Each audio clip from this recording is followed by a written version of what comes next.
Hi, hello.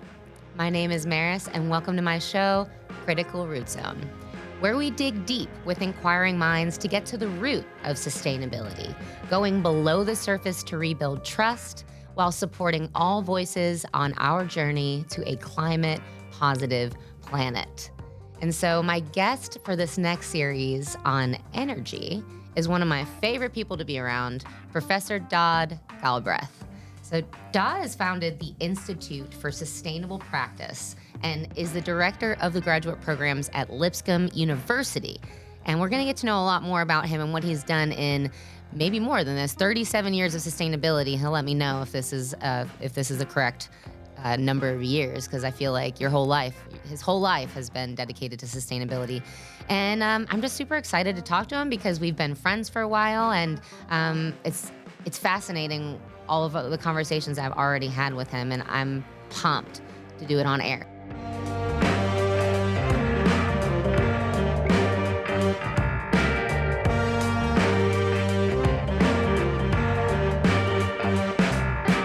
Welcome, Professor Dodd Galbreath, to CRZ. Thank you. I'm very excited to be here. Been looking forward to this for a long time. Me too. And thanks for never giving up. I feel like that's usually how I start off my episodes. I'm like, thank you for never giving up on getting on this show, because we're all so busy. But thanks for being here. And no problem. We're going to talk about energy. One of the, you're an expert in so many things. Truly, I want to read off some things I found on the intranets about you. You founded the first Institute for Sustainable Practice in the Southeast in 2007, and that's Lipscomb University, where you are the director of the graduate programs today. And you've studied sustainability throughout the U.S., China, and 8 European countries. 4 mayors of Nashville and 3 Tennessee governors have appointed you to leadership roles. You serve as the chair of the Metro Nashville Stormwater Management Committee, which Erin and Stuart, my guys here at the production team at Elm Hill Studios, they were really excited about that. And yeah, you've at the state level, you serve on the Tennessee Board of Water Quality, Oil, and Gas, representing environmental interests. And before coming to Lipscomb, you created Tennessee's first corporate sustainability consulting practice, URS Corporation. While serving 2 governors of both parties, you led a passage of 6 state laws to manage surface and groundwater use, designate a state scenic river, and restore natural rivers and wetlands. You've co-chaired one of the nation's first state environmental justice plans. And I mean, the list goes on, which is like so incredible. You've done so many things, and I'm honored to talk to you about energy because it is such a wide, broad topic. Yes. And you've got so much experience. But this episode is specifically about you, Dodd. Oh, my goodness. It is. And about what your timeline of things, because you've had a background in agriculture and you've worked for government and now in academia and teaching other people all the things that you've learned. So, yeah, would you mind giving my audience a little timeline of how you kind of got started and how you were inspired to be this person of many different backgrounds and expertise? Yeah, I'd love to. It's in a lot of ways, well, kind of sum it up. If you live 60 years and you don't sit still, you might get invited to do a few things along the way. And so I just got invited. A large part of my life was shaped during my childhood. I spent most of my time outdoors because it was safer. I spent a lot of time working in nature on farms in the woods, with animals, hunting and fishing. My heroes as a child were people who were always trying to be sacrificial leaders, trying to meet the needs of the moment. Abraham Lincoln was one. John F. Kennedy was one. Theodore Roosevelt was a big factor in some of my early childhood development. And but oddly enough, I never thought of myself as ever working in conservation or environmental work. It just kind of evolved. One of the things that I think shaped me most was my undergrad advisor at Tennessee Tech. I met him. Actually, my mother took me to Cookeville for the first kind of freshman orientation because I was this directionless kid. You know, I never really had a male figure, you know, kind of, you know, invest in my life consistently. And so I was very directionless, and this professor walked up and said, "What are you interested in doing?" And I have really no idea. And he said, "Well, follow me." And I told people at one of his appreciation dinners years later that I was kind of following his advice ever since. But you know, he saw things in me that I didn't see, and he introduced me to the Soil Conservation Service as a trainee. And you know, I was blessed to have an employer relationship with a gentleman who was a World War II veteran who said, "You're going to stay in the office for the first 3 or 4 days to a week, and you're just going to read manuals about societies that have failed because they didn't take care of their natural resources." Wow. And I had never read anything sort of that global or that broad, and hadn't really thought about the consequences of environmentalism and conservation being something that would cause societies to collapse. And it really got my attention. And for some reason, you know, I guess because I had so many diverse experiences as a kid, we traveled a lot by car in the 60s and 70s. You know, that's how everybody vacationed, was on those long driving trips. You know, you'd sleep in the back window of the car and you'd look at the sky and see everything around you as it went by. So you'd see a lot of the real estate because you wouldn't be staring at a phone, a cell phone in your lap or an iPad. And we did a lot of different things. My mother always made us stop at different historical markers and historical sites and make us kind of absorb that, so I could see the interconnection of things across time. And because I spent so much time outdoors, I could also see the interconnection between things in the environment. And so when this World War II veteran took me to the field, he started showing me how conservation gets put on the ground, and I began to ask myself questions. If we're going to put a ditch here, or we're going to put a terrace that will cut this soil erosion in half on this particular slope, where we dump the water means that it's going to either be dumped in the right place, or that's either going to be stable for that water to flow across, or it's going to create a lot of energy that's going to create a lot of instability, and that's what we were trying to stop. And then I started thinking about, well, who's going to be downstream of that water? You know, who's going to be affected by that water? Are they getting more or less? For some reason, you know, these are questions I just kept asking people. And at one point, I realized I did not have the skills to put those questions to solutions and to find answers for those solutions. And so I went back to graduate school, and that's partly why I'm still teaching in a graduate program now, because it changed my life. And so in graduate school, I learned how to be a critical thinker, how to organize my thoughts, how to go look for knowledge I didn't have in peer-reviewed literature, you know, how to contact people and pester people, you know, and ask them their advice. And I developed. I'm good at that. Yeah, exactly. And then you remind me a lot of me back in my younger days, and but in particular, you know, it just gave me a lot of confidence. You know, it gave me a credential, and I had this odd dream, because some of my heroes were politicians like Lincoln and Roosevelt. You know, I thought, well, I'd like to work for politicians. I learned I really didn't have the thickness of skin to be a politician. And I'd actually explored that before I went to graduate school and decided not to do that. And over that process of, you know, developing a proposal that involved, you know, what should Tennessee's wetland conservation policies look like? Mm-hmm. I got a job in the governor's office doing that very thing.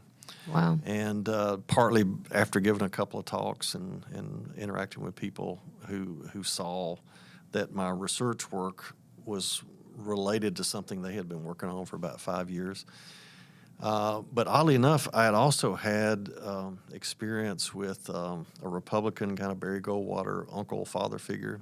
He was there kind of part-time, and 2 yellow dog Democrat parents. And so I never saw anything as not being a bipartisan community. You said because that's- yellow dog? Yellow dog, yeah, that's an old-fashioned Southern term.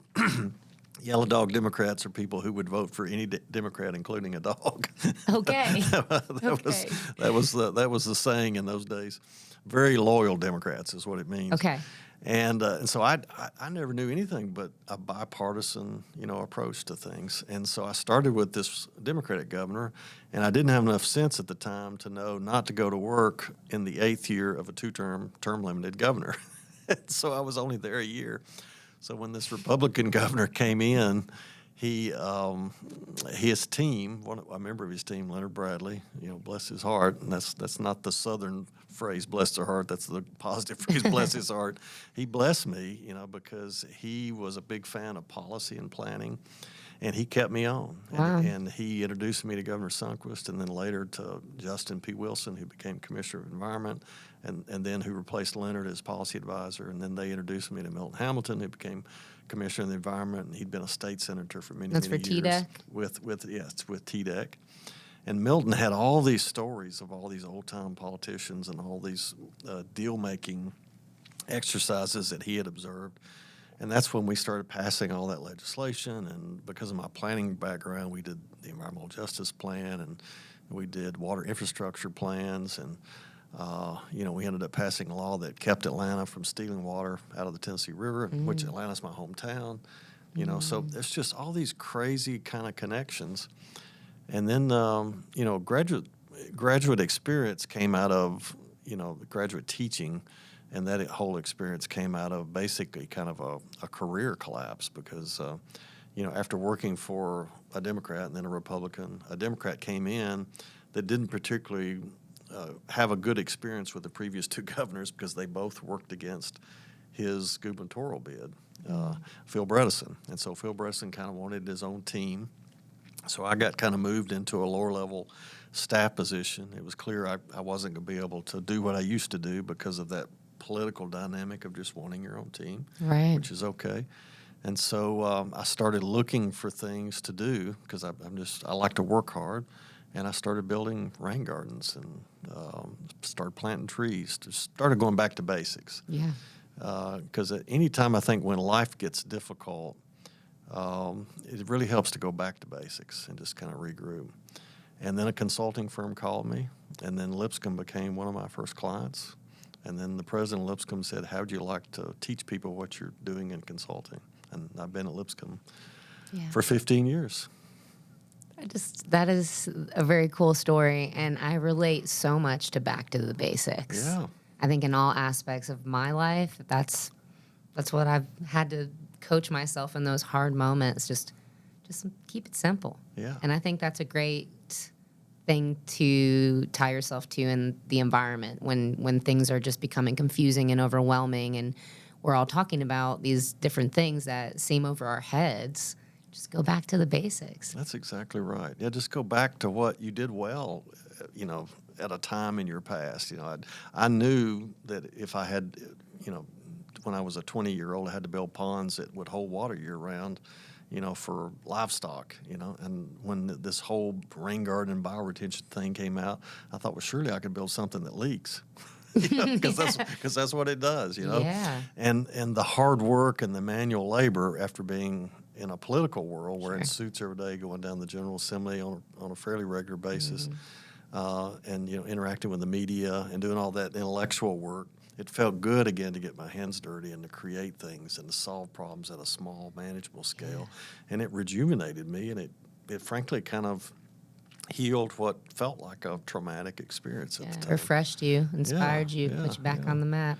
Yeah. I think all jobs should really have some sort of outdoor, we have recess when we're kids, so where did that go? Like, why don't we have, and I see more companies doing this. Being on the board of the Tennessee Environmental Council, we have these projects for any company to come and plant pollinator gardens with us and plant trees with us and do pickups and things like that. And I think it's so important to come together and recognize what we have to do as a society and a community in order to make this thing better. There's the little things, back to the basics. The Yeah. little things matter. It really does. I mean, I tell my kids and my students all the time, that I probably should dumb it down even more and say, you need to go to the playground occasionally and just be a kid. Mm-hmm. But what I often have very little time to say, and I usually say it like this, is, you need to rest, you need to eat well, Right. you need to take care of the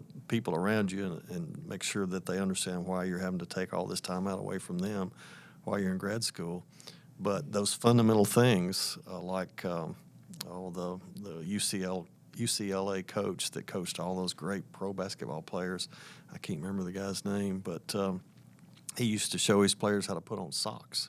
That was their first lesson when they arrived at UCLA, was that they had to go There's through a specific way to put on socks? There's a specific way to put on socks so that you don't get blisters and so you don't damage your feet, because your feet are the foundation of your basketball game. Foundation. And this is like Wow. a multi, tournament winning, college basketball coach, very famous individual, written lots of books on But yeah, it leadership. starts with the foundation But of he things. started with things like, sometimes you need to go play on the playground.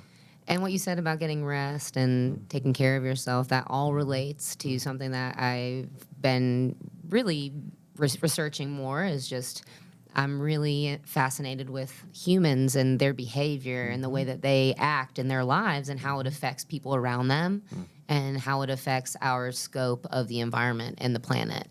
Yeah. It starts here, and then it radiates from you, around you, and your peers and your community, and then from there it's this giant wave of energy, right? So Lipscomb is a faith-based school.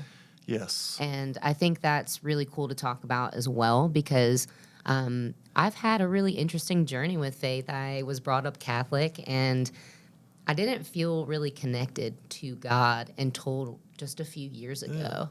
And that was my own healing, my own recovery, and researching sustainability really brought this light out of me. And I had been kind of in I can't say a dark space, because most of you that know me, I'm a bright, happy human being.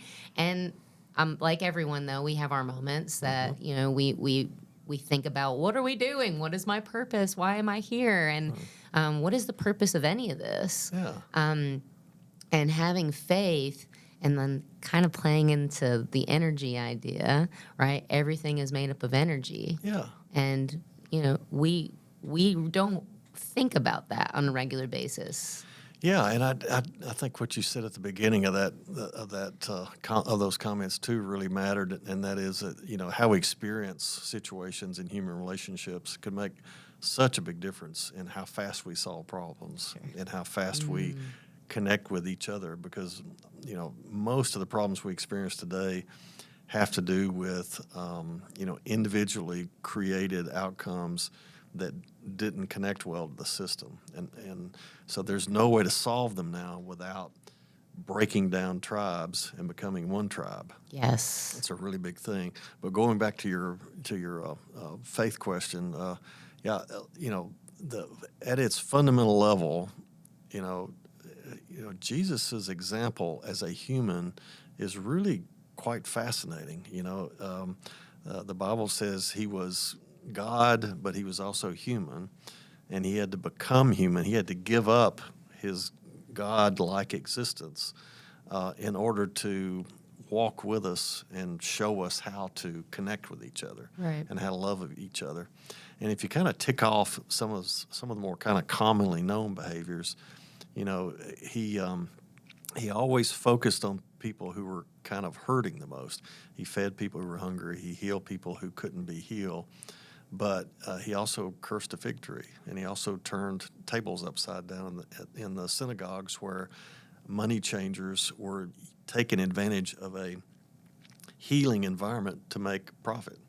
And he was trying to make a point that they were inappropriately doing that in a place of healing and joy and love and faith development.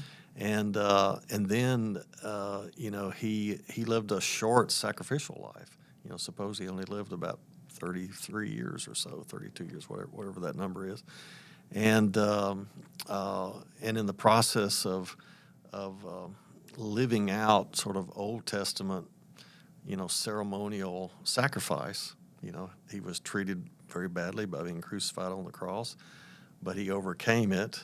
And instead of, becoming more powerful in overcoming death and conquering nations and destroying evil palaces, one of the first things he did was to go to the people who were hurting the most after having lost him, and reminding them, hey, you're human, but now your job is to take care of other people. Your job is not to dwell on these mistakes that you made, or this loss that you feel, or this grief that you feel for having lost this regular relationship with me, but now you need to turn that energy towards others.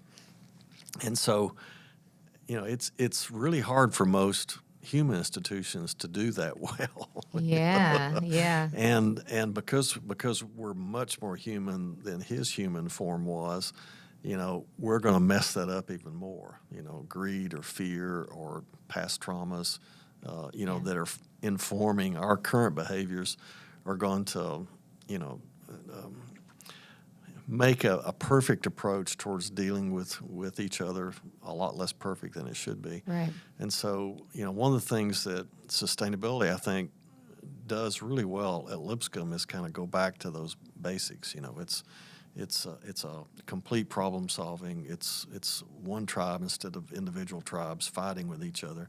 It's multiple disciplines working together in a transdisciplinary way, much like you would bake a cake. Flour, water, and milk, and sugar, and all these other ingredients are all independent until you put them together, and you get a much better outcome. And that's what it's meant with people as well. That analogy. Yeah, and then because of Lipscomb's history, we were founded by a fellow who, when all the other wealthy people in town would leave during the big disease epidemics, he would get in his buggy and go down to the Catholic nunnery and pick up the nuns, and they would go work with the sick. He didn't leave town. And when he died, he left his land for a university. And before that, as a boy, his parents, the documentation's kind of sketchy on this because there weren't really good records then, but from what we can gather, his family owned slaves almost 30 years before the Civil War. They decided to free those slaves. They couldn't do it in Tennessee because at the time there was a tax on freed slaves, so you had to pay the equivalent of the price of a farm just to free your slaves. So that tells you how much in law they wanted to protect slavery. Wow. So they took those slaves up north and freed them. And while they were there, some of his siblings and his mother died in a flood. But when they came back to Tennessee, the mother that married his father, that kind of took over his parenting, was the person who taught him a lot about his faith and made him who he is. So, I guess the reason I shared all that is it makes the point that when we make mistakes and when life goes wrong, there's always this opposing force for good that's competing with it, that is always going to outcompete it, even though it hurts really bad and it's a big mess in the process of getting it cleaned up. But there's always good out there trying to use it in a way that's going to be much better than it was before. Yeah. And so it's a real blessing to work at a place like Lipscomb, but it was always a blessing, to work in federal government and state government. And, in a lot of ways, I feel like that Seinfeld episode where George says Kramer is the guy whose life is a vacation. I don't know why he's taking a vacation, and he falls rear end backwards into into business deals and so I've kind of fell rear end backwards into all these amazing things. That. And it's been a great ride. I love that. Well, we're just scratching the surface, but this is the first episode. This is it, guys. I wanted you to meet Todd. I'll answer to that too. Todd, Professor Dodd Galbreath. Thank you for sharing your story, and we're going to be talking about energy. I have a feeling we're going to get into lots of different things, but we're going to go back to the basics. We're going to simplify what fossil fuels mean, what they are. We're going to talk about green energy, and we're going to get into a little bit about what the energy grid looks like in the country and in Tennessee. Because there are things I learned from you just this year that I had never known just by coming and hanging out at Lipscomb a little bit and shadowing a class or two, I've been thinking about joining the team. So there's always that. But yeah, that's kind of like what we're going to be up for the next couple episodes. And I want you guys to know that you don't have to know anything. We got the expert here. So if you want to come, and take some notes, you get a free lesson here from the professor, the head director of the graduate program at Lipscomb. And of course, this is an open conversation. So I'd love to hear from anybody. Give me an email, shoot me an email, criticalrootzone@gmail.com. This beautiful production studio that I'm at, Erin and Stuart, these guys are Elm Hill Studios here in Nashville, Tennessee, and they're so amazing to work with, easy, and just awesome. So if you have questions about that, let me know. And then until the next episode of CRZ, this is something I've been working on. We can only love the planet and when we love each other. And until we love ourselves, we can't do any of that. So ask questions, inspire other people to be better, to do better, and we can do anything when we're united.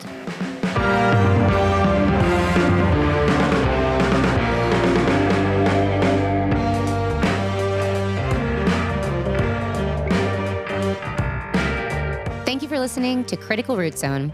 If you'd like to reach out, email us at criticalrootzone@gmail.com. Critical Root Zone is produced in Nashville, Tennessee, copyright 2022.